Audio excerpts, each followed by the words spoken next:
জানা দাদা ৰজা হৈ অন্ধবিশ্বাস ৰজা হৈ অন্ধবিশ্বাস পুৰুষ আৰু প্ৰকৃতি এই দুটা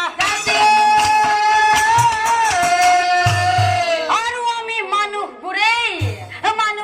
সজাই লৈ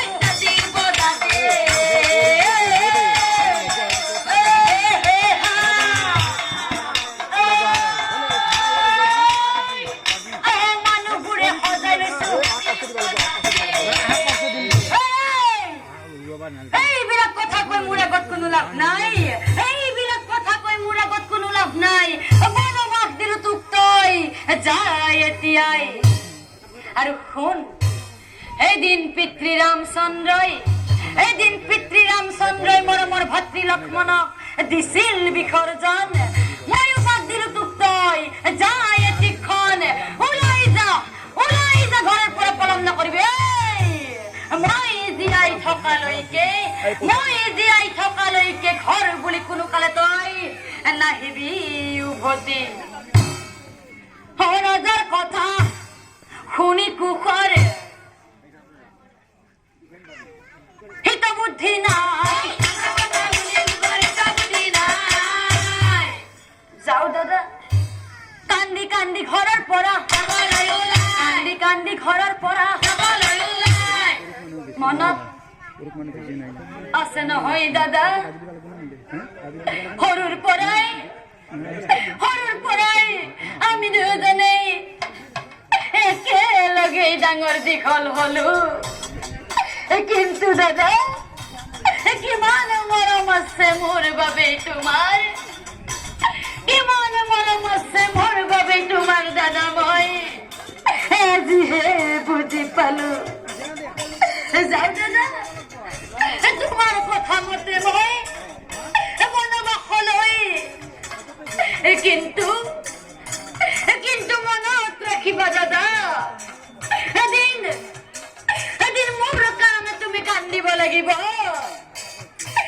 মোৰ কাৰণে তুমি কান্দিব লাগিব দাদা নিশ্চয় জানিবা বলা প্ৰিয়ে আমি বনবাসলৈ যাওঁ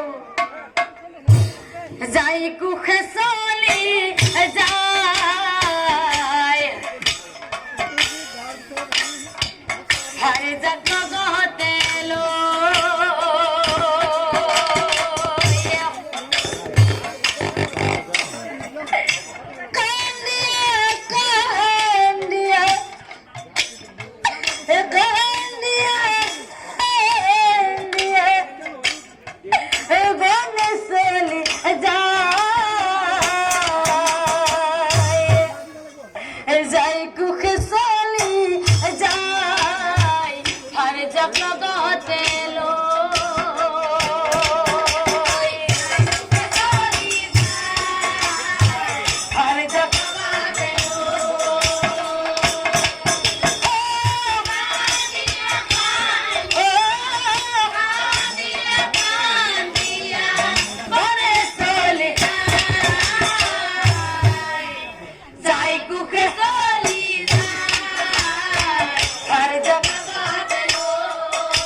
ৰাজাৰ ভাতৃ হই মোৰা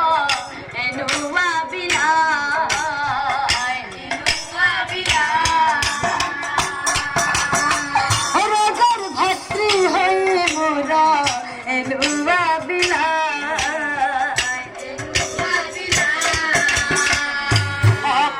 কান্দি বনৰ মাজে প্ৰৱেশ আতয় অনন্তৰে শুনো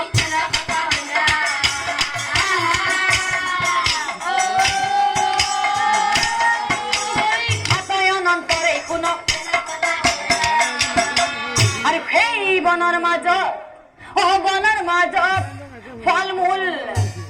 নিজৰাৰ পানী